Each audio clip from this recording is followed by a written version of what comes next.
말씀은 디모데후서 3장 15절에서 17절 말씀입니다. 디모데후서 3장 15절에서 17절 말씀 같이 교독하겠습니다. 15절 제가 읽겠습니다. 또 내가 어려서부터 성경을 알았나니 성경은 능히 너로 하여금 그리스도 예수 안에 있는 믿음으로 말미암아 구원에 이르는 지혜가 있게 하느니라. 모든 성경은 하나님의 감동으로 된 것으로 교훈과 책망과 바르게 함과 의로 교육하기에 유익하니. 같이 읽겠습니다. 이는 하나님의 사람으로 온전케 하며 모든 선한 일을 행하기에 온전케 하려 함이니라. 아멘. 자, 이제 가을이 시작되었고 또 아이들은 이번 주부터 또 새 학기를 시작합니다. 새 마음으로 또 새 기대를 가지고 새로운 목표를 향하고 나가는데 우리들도 마찬가지 과거에 힘들고 어려웠던 것들 다 내려놓고 새 마음으로 출발해야 될 줄 믿습니다.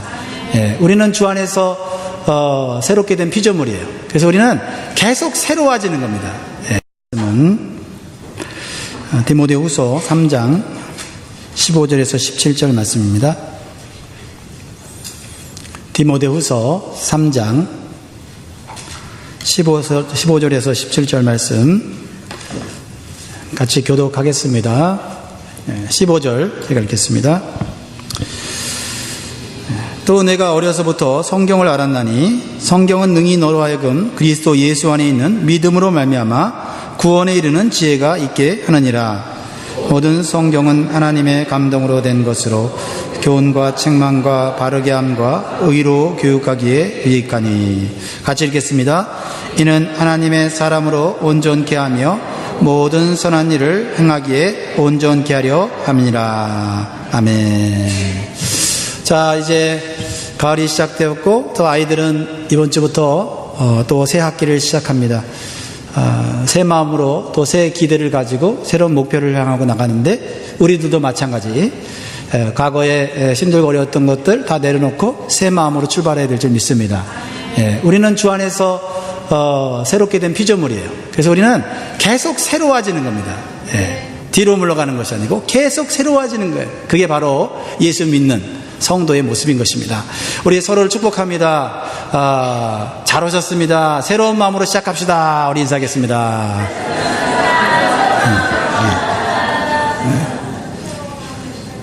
네. 우리 성도가 살아가면서 항상 옆에 두고 살아야 될 것이 있습니다. 뭘까요? 네, 성경책입니다. 성경입니다. 성경은 우리 성도와 뗄래야 뗄 수 없는 관계.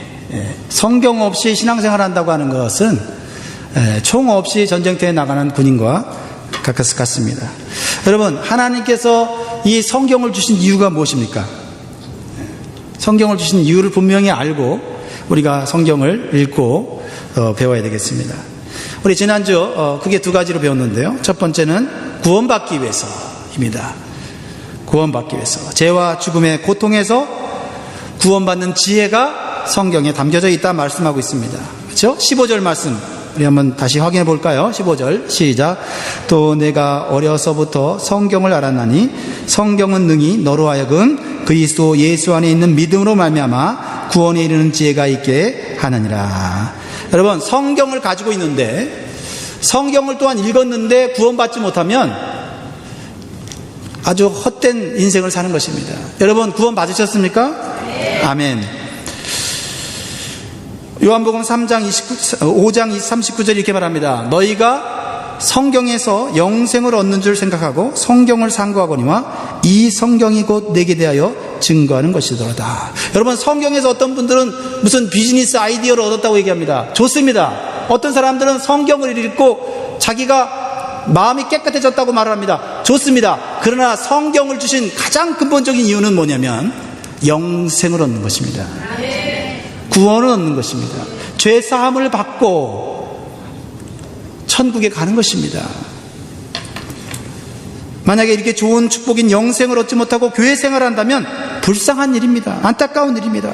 바로 옆에 먹을 것이 있는데 이것을 먹지 못하고 굶어 죽는다고 한다면 얼마나 어리석겠습니까? 먹을 것이 있으면 어떻게 됩니까? 이렇게 먹어야 됩니다. 먹으니까 그냥 너무 속이 시원하고 좋으네요. 성경 말씀도 이 말씀을 읽고 먹으면 우리의 인생이 리프레시 되고 우리의 인생이 리뉴, 새로워지고 우리의 삶에 능력과 지혜가 나타나는 줄 믿습니다. 그렇습니다. 성경을 읽는 두 번째 이유는 우리의 인생의 유익을 얻기 위해서입니다. 하나님께서는 우리를 구원하시고 너희들 알아서 살아라 말씀하지 않습니다. 어떻게 살아야 되는지, 어떻게 살아야 풍성한 삶을 사는지, 어떻게 살아야 우리가 문제를 극복하며 살아갈 수 있는지, 장애물을 뛰어넘을 수 있는지, 그리고 더 풍성한 삶을 살 수 있는지를 성경을 통해서 우리에게 가르쳐 주시고 있다는 것입니다. 즉 성경을 우리가 읽는 이유는 삶의 변화와 성장을 위해서인 것입니다. 16절 말씀 보세요. 16절 같이 읽습니다. 시작. 모든 성경은 하나님의 감동으로 된 것으로 교훈과 책망과 바르게 함과 의로 교육하기에 유익하니.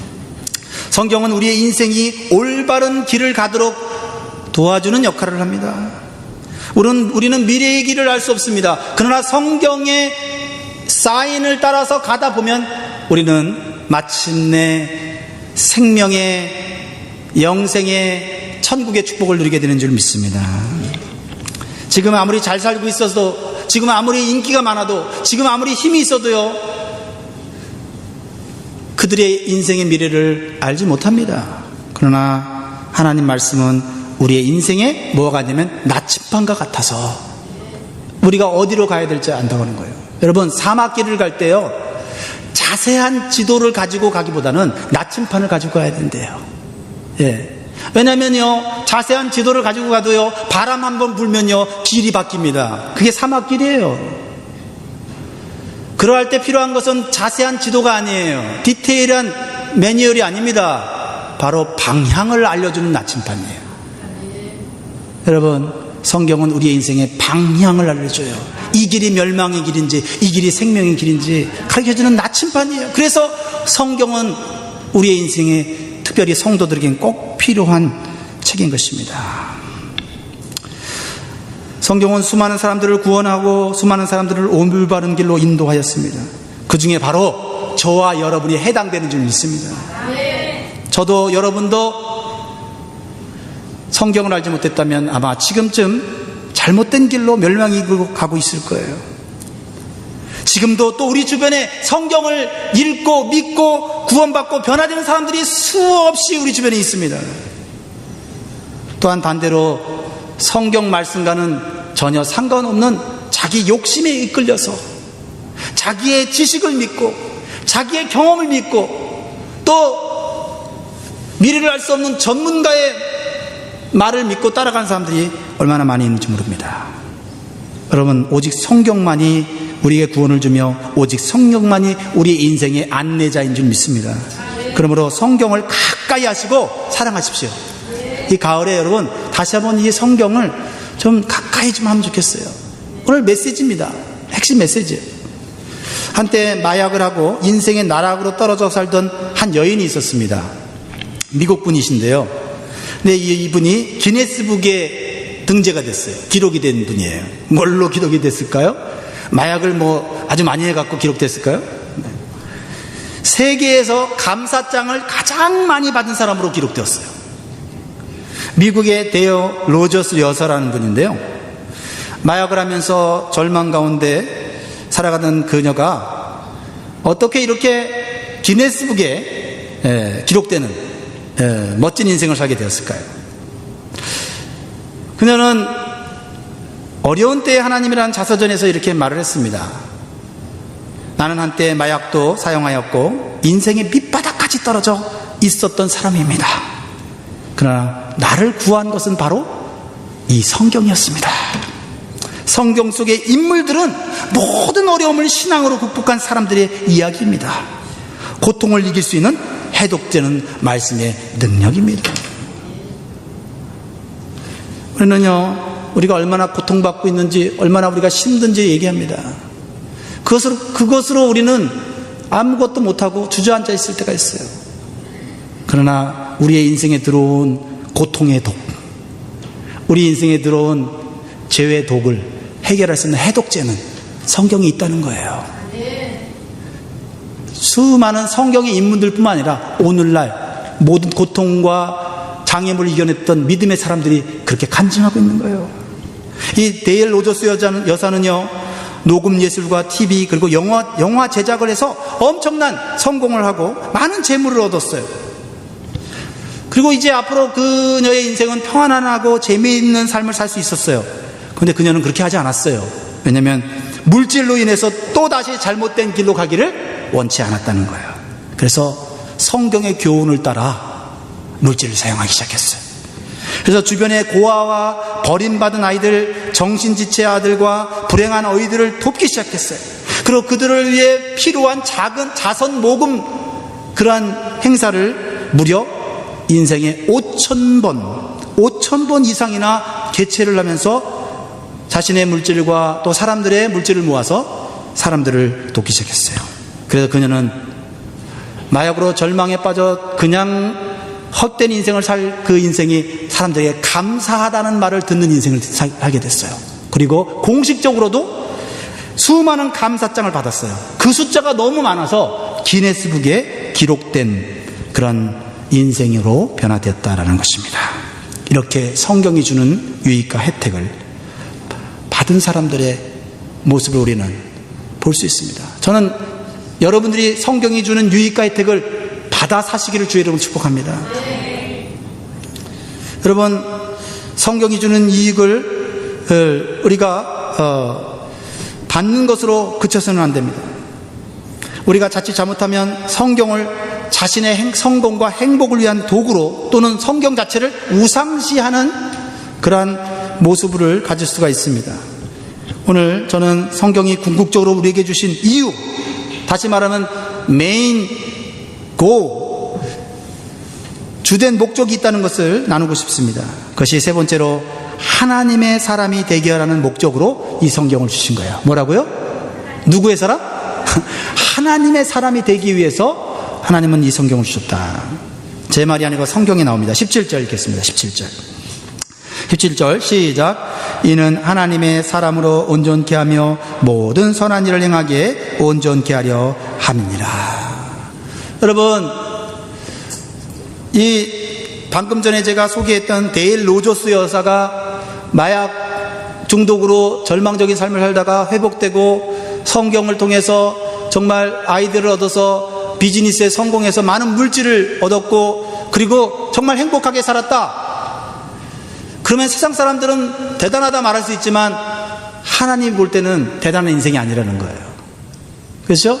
하나님 주신 물질을 가지고 어떠한 방향으로 어떠한 사람이 되어서 어떻게 사람을 섬기고 살았느냐가 하나님에게는 더 중요하다는 거예요. 어떠한 사람이 되느냐가 성경을 주신 이유라는 거예요. 얼마나 많이 소유했느냐, 얼마나 많이 축복받았느냐가 아니라는 거예요. 여러분, 우리 교회는 그걸 뛰어넘어야 돼요. 소유가 아니라 존재입니다. doing이 아니라 being이라는 거예요. 하나님의 사람, 하나님의 사람이 되는 것, 그것이 바로 진정한 성경을 주신 이유고 진짜 받는 복이라는 것입니다. 우리가 이 목적을 알지 못하면요, 우리 신앙의 방향성을 잃어버릴 수가 있어요. 방향성을. 열심히 신앙생활 하는데 방향이 잘못될 수 있어요. 그리고 적당하게 세상을 즐기면서요, 그리고 적당하게 교회 생활하면서 이기적인 신앙생활 할 수도 있어요. 왜요? 성경이 주신 목적을 모르니까요. 성경을 주신 목적은 내 중심의 이기적인 신앙을 하라고 주신 것이 아니고 나만 복 받으러 가는 것이 아니라 온갖 선행을 하는 온전한 하나님의 사람이 되도록 성경을 주신 거예요. 그래서 구원해 주셨고, 그래서 물질도 주시고 직장도 주시고 자녀도 주시고 그리고 우리의 삶에 비전도 주시고 꿈도 주시는 거예요. 그런데 하나님이 주신 우리의 축복에 우리가 초점을 맞추면 어떻게 됩니까? 처음에는 올바른 길로 가는 것 같아도 나중에는 그 신앙이 넘어질 수밖에 없어요. 우리에게 주신 물질, 우리에게 주신 자녀, 우리에게 주신 어떤 직업에 초점을 맞추다 보면요, 방향이 잘못되어질 수 있다는 거죠. 하나님의 사람이 되어 직장 생활하고, 하나님의 사람이 되어 자녀를 양육하고, 하나님의 사람이 되어 주님 교회와 하나님 나라를 건설해 가는 것이죠.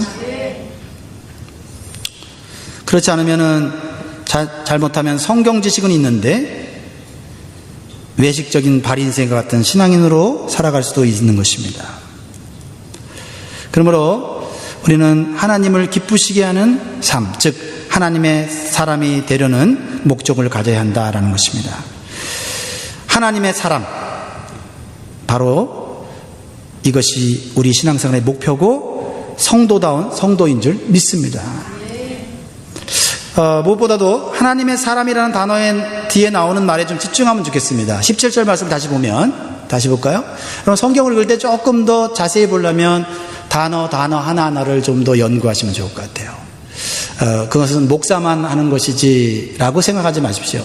저는 여러분들이 원한다면 제가 가지고 있는 노하우를 다 알려드리고 싶어요. 말씀을 읽고 묵상하고 거기서 말씀의 보물을 캐내는 방법을 같이 나누고 싶어요. 여러분들이 관심이 있다면요. 이는 하나님의 사람을 어떻게 해요? 온전케 하는 거예요. 저는 이 단어에 시험을 받았습니다. 이 단어에 굉장히 부담이 됐어요. 왜냐하면 하나님의 사람이 된 것, 예수 믿고 교회 다니고 열심히 봉사하는 수준을 알았는데 이 온전케라는 단어는 퍼펙트예요. 완벽한 사람이 되어야 된다 말하고 있어요. 순간 가슴이 답답해지고 부담이 됐어요. 하나님 외에 누가 완벽할 수 있을까? 그런데 하나님은 분명히 오늘 말씀하고 있어요. 이 얘기는 뭐냐면 하나님 약속이에요. 우리가 할 수 없지만 하나님이 이 성경을 통해서 우리를 완벽한 하나님의 사람으로 만들어 주실 수 있다는 약속이에요. 구약 성경에 보면요, 하나님께서 부르신 믿음의 사람들에게 큰 복을 주셨어요. 그러나 하나님 부르신 사람들은 다 완벽한 사람들이 아니었어요. 연약한 사람들이었어요. 자주 넘어지는 사람들이었어요. 시험에 빠지는 사람들이었어요. 심지어는 자기 아내를 누이라고 속여갖고 아내를 팔아먹은 사람도 있어요. 그게 누구죠? 네, 잘 아시네요. 아브라함이 그랬습니다. 그러나 아브라함은 하나님 말씀으로 빚어지고 다듬어지고 연단받아 하나님 보시기에 정직하고 의로운 사람이 되었고, 하나님께 영광 돌리는, 그리고 많은 사람의 믿음의 조상이 되었습니다. 이삭도 그랬고요, 야곱도 그랬습니다. 외적으로 보면요, 그들이 물질적인 복을 받았고 건강의 복을 받았고 자녀의 복을 받은 것처럼 보입니다. 외적으로 보면. 그래서 착각할 수 있어요. 하나님 잘 믿으면 저렇게 복 받는구나. 그러나 좀 더 자세히 성경을 들여다보아야 돼요. 하나님께서 복을 주시면서 요구하시는 것이 있었다는 거예요. 요구하시는 것이 있었다는 거예요. 완전해지라는 거예요. 완벽한 순종을 하라는 것이었어요. 처음부터 완벽한 순종을 요구하시지 않았지만 하나님은 완벽한 순종으로 나아가도록 계속 인도하셨다는 거예요. 그냥 물질 주고 건강 주고 자녀 주고 그렇게 하나님이 끝내신 것이 아닙니다. 창세기 17장 1절이에요. 창세기 17장 1절 시작. 아브라함이 99세 때에 여호와께서 아브라함에게 나타나서 그에게 이르시되 나는 전능한 하나님이라 너는 내 앞에서 행하여 완전하라. Be blameless. 흠이 없는 자가 되라. 99세에 나타나서 하나님 뭘 약속하셨죠? 아들을 주시겠다고 얘기했죠. 99세 된 할아버지가 어떻게 아들을 낳습니까? 하나님 하실 수 있다는 거예요. 인간이 불가능한 걸 하나님 하실 수 있다는 거예요. 그런데 인간에게 요구하시는 게 뭐예요? Be blameless. 완전하라. 아주 부담스러운 말씀이에요. 그런데 하나님이 너가 순종하면 그렇게 만들어 가시겠다는 거예요. 하나님의 컨피던스예요. 우리의 컨피던스가 아니라 하나님이 자신이 있는 거예요. 우리는 하나님에게 반응하면 되는 거예요. 순종하다 보면 능력도 생기고 지혜도 생기고 하나님의 놀라운 기적도 체험하게 되는 거죠. 언제까지 내 능력 탓만 하고 언제까지 내 부족한 탓만 하겠습니까? 하나님의 말씀을 통해서 하나님의 사람이 되려는 목표를 가져야 돼요. 완전하는 말은 사람의 뜻이 아니라 하나님의 뜻을 온전히 따르는 하나님의 사람이 되라는 거죠. 이것이 하나님께서 아브라함을 부르신 목적이에요. 그래서 아브라함의 외적인 축복만 보고 외적인 믿음만 봐서는 안 됩니다. 성격 잘못 보는 거예요. 하나님은 고향 갈대아 우르에서 우상을 섬기며 살았던 아브라함에게 모든 것을 다 내려놓고 모든 것을 버려두고 하나님께서 지시한 땅으로 무작정 떠나라고 했습니다. 그러자 아브라함이 그대로 순종했어요. 그랬더니 하나님이 큰 물질적인 복을 주셨어요. 큰 비즈니스를 주신 거예요. 그리고 같이 따라갔던 조카도 같이 복받아서 큰 비즈니스를 하게 됐어요. 사실 조그만 땅에서 큰 비즈니스 2개를 하니까 어떻게 됩니까? 부딪히죠. 싸워서 나중에는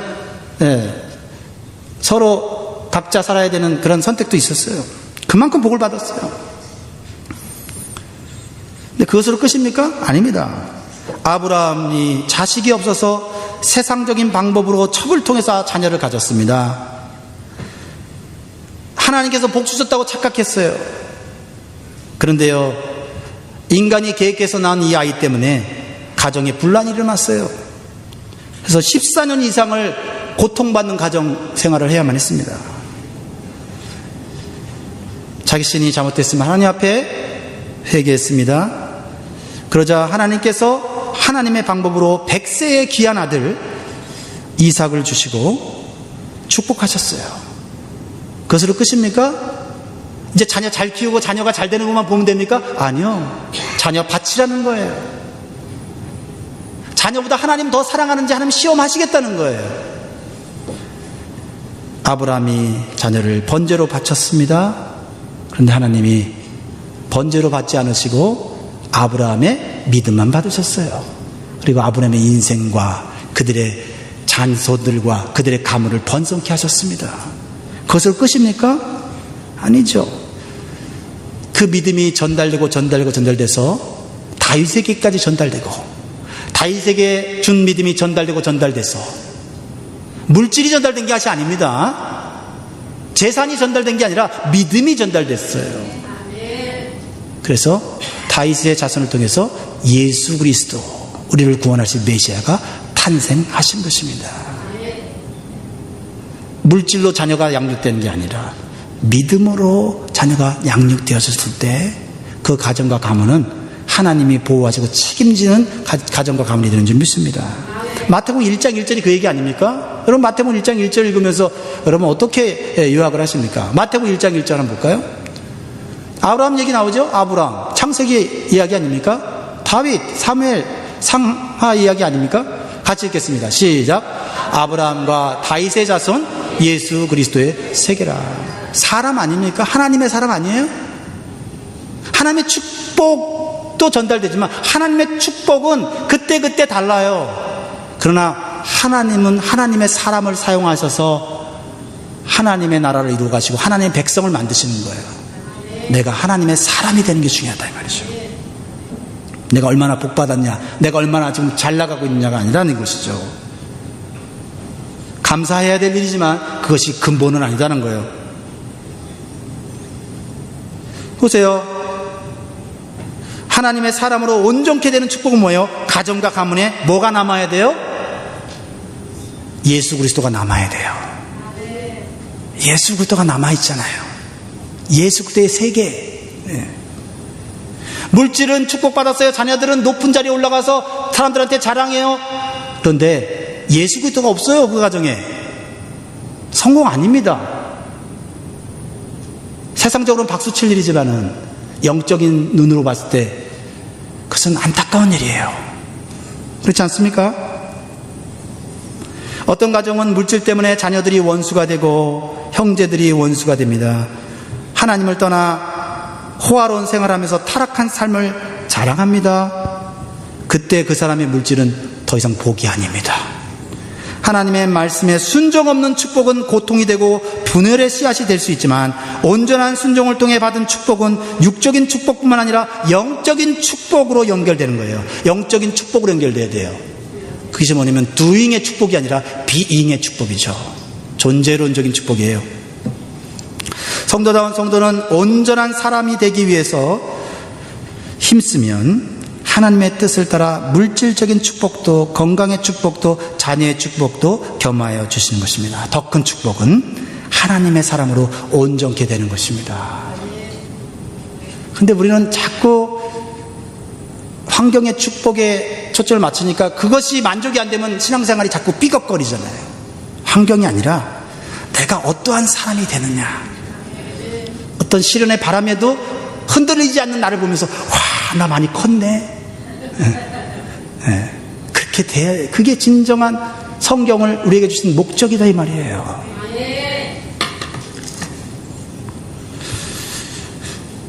네 번째로 성경을 가까이 하고 그 교훈을 진심으로 따라가야 합니다. 성경을 가까이 해야 돼요. 피지컬리 성경을 가까이 해야 돼요. 내 옆에 성경책이 일단 있어야 됩니다. 직장에도 성경책이 하나 책상에 펴져 있어야 돼요. 요즘은 핸드폰에도 성경책 갖고 다니기 쉽잖아요. 그렇다고 해갖고 성경책 안 들고 다니시면 안 됩니다. 정말 성경책 사랑하면요, 핸드폰으로 된 성경책 갖고 다니고 이 성경 갖고 다녀요. 이거 무거워갖고 못 갖고 다니겠어요. 성경 사랑하는 거 아닙니다. 성경 없을 때 급하게 쓰는 게 핸드폰 성경이지. 그러나 여러분, 성경 없는 분들 시험 받지 마세요. 성경 구입하시고 성경 읽으십시오. 그리고 가능한 한 여기 스크린에 도움을 주지만 여러분 성경 펴서 읽으세요. 그러나 성경책 살 돈이 없으면 괜찮습니다. 제 얘기는 성경책을 돈 주고 사라는 얘기가 아니라 성경책을 좀 더 귀하게 여기라는 것이죠. 왜요? 여러분들이 잘 되길 바라는 마음이에요. 오해하지 마세요. 어떤 분들은 제가 하는 이 설교 가운데 오해하는 분들이 가끔씩 있어요. 그러나 여러분, 가만히 생각을 해보세요. 여러분 가족이 6명인데 6명 밥을 할 때 한 사람 위해서 한 사람 1인분만 밥을 합니까? 아니죠. 밥을 할 때 6사람을 위해서 밥을 하는 거예요. 한 사람을 위해서 밥하지 않습니다. 말씀도 가능한 한 많은 사람이 듣고 많은 사람이 은혜받기 위해서 말씀을 준비하는 거예요. 그러나 그 말씀이 그 한 사람에게 유익하고 그 사람에게 도전이 된다면 좋겠지만 한 사람을 위해서 설교하는 것이 아닙니다. 모든 사람의 말씀 받고 하나님 앞에 가까이 가기를 원하는 것이 설교자의 마음인 것이에요. 저는 여러분들이 성경을 가까이 하기를 원합니다. 수시로 시간만 나면 성경을 보기를 원합니다. 저는 이 스마트폰이 있어서 얼마나 좋은지 모릅니다. 어디 가서 기다릴 때 뉴스도 보지만 성경을 볼 수 있어서 좋아요. 그래서 설교를 더욱더 풍성하게 할 수 있어서 좋아요. 수시로 말씀 볼 수 있으니까요. 자, 그러면 성경에서 주는 유익이 뭡니까? 4가지를 말하고 있잖아요. 4가지를 다 얘기할 수 있는 시간이 있는지 모르겠는데, 자, 빨리 한번 해보겠습니다. 자, 4가지가 있는데 3장 16절 다시 한번 읽으면서 어떠한 4가지 성경에 유익이 있는지 보겠습니다. 16절 다시 시작. 동으로 된 것으로 의로 교육하여 얘기해요. 첫 번째 유익이 교훈, 두 번째 유익이 책망, 세 번째 유익이 바르게 함, 네 번째 유익이 의로 교육. 자, 그럼 교훈입니다. 성경에 나온 모든 교훈을 여러분 겸손하게 받으십시오. 그 교훈을 받을 때 여러분 그 교훈이 마음과 부딪힐 수도 있고요, 거부감이 들 수도 있습니다. 그럴 때 여러분 기뻐하십시오. 성경의 교훈과 내가 부딪힌다면 내가 바뀌어야 될 것이 있다는 사실을 기억하면서 감사하십시오. 교훈은 디다스칼리아라는 말인데 사람을 생명의 길로 인도하는 것입니다. 시편 94편 12절에 보니까 여호와여 주의 징벌을 당하며 주의 법으로 교훈하심을 받는 자가 복이 있나니. 교훈하심을 받을 때 불편하고 힘들고 또 기쁘기도 하겠죠. 그것이 복이에요. 신명기 32편 2절에 보면 나의 교훈은 내리는 비요 나의 말은 맺히는 이슬이요 연한 풀 위에 가는 비요 채소 위에 담비로다. 신명기 4장 14절에 같이 읽겠습니다. 시작. 그때에 여호와께서 내게 명하사 너희에게 규례와 법들을 교훈하게 하셨나니 이는 너희로 건너가서 얻을 땅에서 행하게 하려 하심이니라. 무엇보다 자녀는 하나님의 교훈으로 가르쳐야 돼요. 이사야 54장 13절 시작. 내 모든 자녀는 여호와의 교훈을 받을 것이니 내 자녀는 크게 평강할 것이라. 제가 여기 컬럼을 썼는데 우리 부모들은 좀 읽어보세요. 자녀의 미래를 우리가 책임질 수 없습니다. 자녀를 위해서 최선을 다할 수 있지만 자녀의 미래를 우리가 결정지을 수 없어요. 하나님의 교훈만이 우리 자녀들의 인생을 책임집니다. 두 번째로 빨리빨리 넘어가겠습니다. 성경에 나오는 책망과 바르게 함을 즐겁게 받아야 합니다. 책망과 바르게 함, 이 두 가지를 같이 묶었습니다. 책망이라는 단어는 엘렌크시스라는 말인데 책망은 죄를 지적해 줍니다. 그리고 정신 차리도록 혼내줘요. 여러분, 죄가 지적됐을 때 뭐 그게 죄야? 그러면 안 됩니다. 죄가 지적됐을 때 남들도 똑같이 짓는데 그러면 안 됩니다. 죄가 지적되면 인정하고 하나님 앞에 회개하면 복이 되는 줄 믿습니다. 네. 또 모든 사람에게 적용되는 죄가 있지만요, 믿음의 수준에 따라서 죄의 수준도 달라져요. 네. 그렇기 때문에 여러분, 죄가 말씀을 통해 지적될 때 나한테는 죄가 된다면 회개하고 좀 더 높은 수준의 신앙으로 나아가야 돼요. 네. 무슨 말인지 이해되실 것입니다. 책망은 멸망의 길로 가는 것을 막아줍니다. 우리가 지금 보기에 좋은 길 같지만 끝을 모르니까 그것이 멸망의 길일 수 있다는 거예요. 자, 설명은 안 하고 베드로후서 2장 16절 이거 내용 아실 겁니다. 읽겠습니다. 시작. 베드로 2장 16절 시작. 자기의 불법을 인하여 책망을 받되 말 못하는 나귀가 사람의 소리로 말하여 이 선지자의 미친 것을 금지하였느니라. 이 내용 아시죠? 예. 미친 짓을 막아주는 게 책망이 맞으면. 자, 그 다음에 책망은 하나님께서 예비하신 생명의 길로 가게 합니다. 잠언 6장 23절. 자, 여러분 지금 말씀 먹는 거예요. 이 말씀이 들어가서 여러분 심령이 새로워지는 거예요. 시작. 대저 명령은 등불이요 법은 빛이요 훈계의 책망은 곧 생명의 길이라. 믿으십니까? 아멘. 놀라운 말씀이 있어요. 책망의 말씀을 받아들일 때 내 안에 어둠이 물러가기 시작해요. 그렇게 나를 괴롭히고 나를 그렇게 끊임없이 죄악 가운데로 유혹 가운데로 나를 끌고 간 어둠의 견고한 진이 보이기 시작하고 무너지기 시작해요. 그래서 에베소 5장 13절인데 정말 기가 막히게 말씀이에요. 이 말씀 좀 여러분 많이 묵상해 보세요. 에베소 5장 13절 시작. 그러나 책망을 받는 모든 것이 빛으로 나타나니 나타나지는 것마다 다 빛이니라. 여러분, 사람이요 촛불에 가까이 가면 가까이 갈수록 어떤 현상이 나타납니까? 그림자가 더 커지죠. 그렇지 않습니까? 그런 것처럼 여러분, 하나님 앞에 더 가까이 가고 하나님 말씀 앞에 가까이 가는 사람은요 더 많이 울고요, 더 많이 회개하고요. 그래서 주변 사람들이 보면 저 사람은 기도하는데 왜 이렇게 회개할 게 많은가 이렇게 생각할 수 있어요. 여러분, 하나님 앞에 가까이 가고 말씀의 빛 가운데 들어가면요 요만한 죄까지도 가슴이 찢어지는 거예요. 그게 책망의 축복입니다. 왜요? 나를 생명의 길로 인도하시려는 것이죠. 그러나 책망 받는 것으로 끝나면 진정한 변화 없어요. 책망 받고 그냥 회개하고 막 울고 이걸로 끝나면 안 돼요. 바르게 하려고 하는 결단이 있어야 돼. 그래서 책망과 바르게 함이에요. 바르게 함. 성경은 바르게 사는 방법, 까지 우리에게 알려주세요. 에파놀도시스라는 말인데 16절에 바르게 함, 교정, 수정, 개혁, 다시 삶을 정돈한다는 거예요. 그게 말씀의 능력이라는, 그렇게 해준다는 거예요. 정직이나 의로운 상태로 회복시켜준다는 거예요. 교도소에서 새로운 마음을 갖고 새로운 인생을 사는 갱생의 어떤 그 변화가 생길 수 있듯이 우리의 삶에도 획기적인 어떤 성격의 개선이나 인격의 개선이 이 말씀의 바르게 함을 통해서 이루어진다는 거예요. 근데요, 책망을 받았어도 아유 내가 잘못했구나, 그리고 계속해서 잘못된 습관에 매어 사는 사람들이 있단 말이죠. 바르게 함의 말씀을 듣고 노력하고 정말 피 터지도록 싸우는 영적 전쟁을 해야 되는 것이죠. 책망받는 말씀을 내 삶에 적용해야 합니다.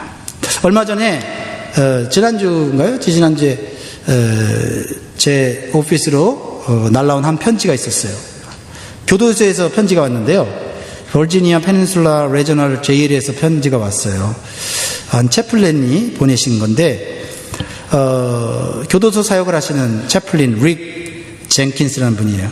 근데 한 죄수의 변화에 대해서 간증한 내용을 제가 읽었는데 오늘 말씀하고 너무 잘 맞는 거예요. 지금은 마약을 먹고 범죄를 저질러서 교도소에 있지만은 다시 하나님의 말씀에 책망을 받고 새로운 삶을 준비하고 있는 사람의 이야기였어요. 이렇게 기록되어 있어요. 저는 어렸을 때 매 주일 교회에 나갔습니다. 교회에 빠지는 것을 부모가 결코 허락하지 않았기 때문에 교회를 안 나가겠다는 변명을 할 수 없는 엄격한 신앙의 가정에 자랐다는 거예요. 그래서 일요일은 당연히 교회 가는 것을 생각하고 교회에 열심히 다녔다는 거예요. 근데 지금 교도소에서 생각해 보니까 신기한 건 뭐냐면 내 인생에 있어서 가장 즐겁고 행복한 시간이 주일날 교회 가는 시간이었고 교회에서 머무는 시간이었다는 거예요. 그런데 부모가 이혼하면서 자연스럽게 교회로부터 멀어졌고 교회에 나가지 않게 되었다는 거예요. 하지만 나는 구원받았다고 생각했다고 해요. 그러나 그 사람의 영혼은 점점 세상적인 것을 좋아하기 시작했어요. 그러다 결국 마약에 손을 대기 시작했고 하나님 안에서 누렸던 기쁨도 추억도 다 사라졌대요. 옳고 그름을 판단하는 그런 판단력도 잃어버리게 되었고 마약 치료센터를 들락거리며 살기 시작했습니다. 그러다가 감옥에 들어가게 된 거예요. 감옥에서 하나님께 기도하기 시작했습니다. 하나님의 능력으로 지긋지긋하게 끊을 수 없는 이 마약을 끊게 하시고 새로운 길을 주시도록 기도했다는 거예요. 그런데 그때 하나님의 말씀이 떠올라서 자기를 책망했다는 거예요. 어떤 말씀이 떠올랐냐면 그것은 창세기에 나오는 얘기인데 아담과 하와가 누구에게 속았어요? 마귀에게 속아서 범죄했다는 그 말씀이 딱 마음속에 떠오른 거예요. 그러면서 자기 마음 가운데 충격적으로 다가오면서 내가 마약을 한 게 마귀가 나를 속여서 내가 속았구나 하는, 속았다고 하는 안타까운 마음, 화가 나는 마음, 의로운 분노가 일어났다는 거예요. 그때부터 성령께서 그 마음속에 역사하는 것을 느끼기 시작했대요.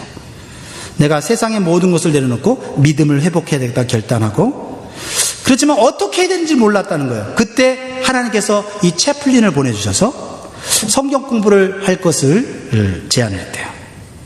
맨 마지막에 이렇게 써 있어요. 지금 감옥 생활이 끝나가고 있는데 지금 그 교도소 안에 있는 성경 공부반에 들어가서 성경을 공부하고 있습니다. 이제 감옥에서 나가면 하나님께서 내 삶을 어떻게 새롭게 하실지 보고 싶어서 견딜 수가 없습니다. I can't stand. 견딜 수가 없다고 말했어요. 저는 두 가지를 깨닫게 됩니다. 하나님의 말씀은 사람의 마음과 삶을 변화시키는 능력이 있어요. 그리고 어려서부터 하나님 말씀으로 양육받는 것이 매우 중요하구나.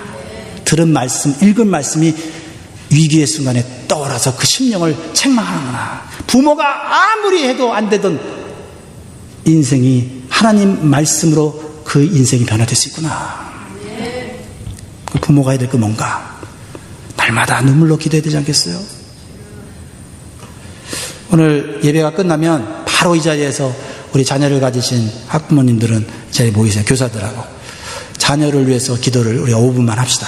새 학기 시작하면서 좋은 친구, 좋은 선생님 만나도록, 학교 주변이 안전하도록, 어떻게 기도해야 되는지 알아야 기도를 할 거 아닙니까? 지난 일주일 전에 우리 학부모들 모여서 기도했는데 몇 사람은 안 왔어요. 밥 먹고 파티하자고 하면 많이 모일 텐데 기도하자 그러니까 많이 안 왔어요.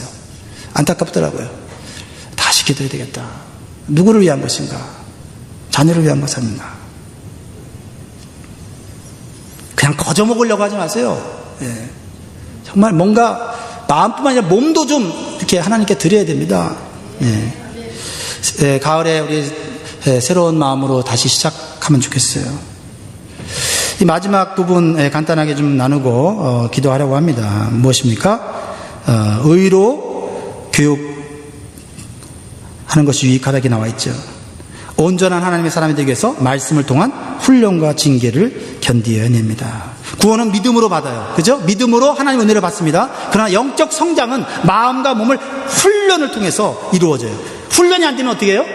징계를 통해서 변화시키시는 것이 하나님의 방법이다 이 말이에요. 그래서 이 교육이라는 이 단어는요, 훈계라는 단어와 징계라는 단어가 같이 돼 있어요.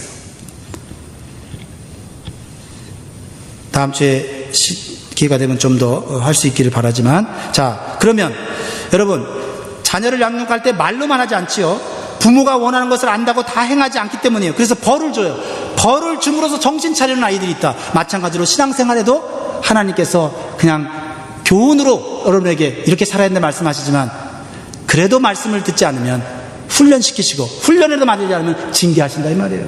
그렇게 해서 어떻게 하나님의 목적은 하나님의 사람, 모든 선한 일을 하는 하나님의 사람 만드는 거예요.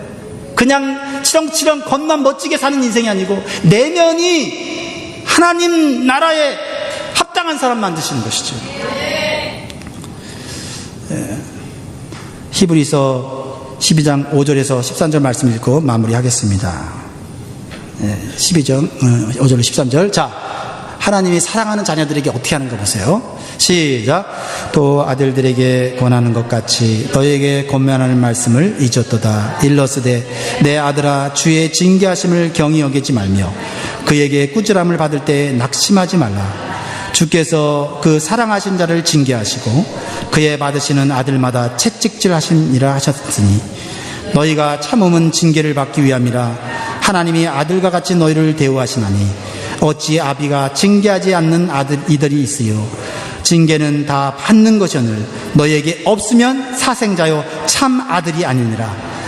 또 우리 육체의 아버지가 우리를 징계하여도 공경하였거든 하물며 모든 영의 아버지께 더욱 복종하여 살려하지 않겠느냐. 저희는 잠시 자기의 뜻대로 우리를 징계하였거니와 오직 하나님은 우리의 유익을 위하여 그의 거룩하심에 참회케 하시느니라. 무릇 징계가 당시에는 즐거워 보이지 않고 슬퍼 보이나 후에 그로 말미암아 연단한 자에게는 의의 평강한 열매를 맺나니 그러므로 피곤한 손과 연약한 무릎을 일으켜 세우고 너희 발을 위하여 고준 길을 만들어 저는 다리로 하여금 어그러지지 않고 고침을 받게 하라. 이것이 하나님의 말씀의 능력이고 하나님이 사랑하시는 표현이에요. 이제 여러분 새로운 마음과 목적으로 성경 가까이 하세요. 네, 가까이 하시고 하나님이 주신 축복에 초점 맞지 말고 하나님의 사람이 되려고 하는 하나님의 목적에 맞춰 살 수 있기를 바랍니다. 우리 시간이 좀 지났지만요, 찬양 우리 드리고 마무리하는 게 더 좋겠습니다. 우리 여기 주보에 낮에네처럼 밤엔 달처럼 이렇게 돼 있는데요. 우리 찬송 부르면서 하나님 앞에 가까이 가고 또 우리 헌금도 2절 부를 때는 우리 헌금도 같이 하면 좋겠습니다.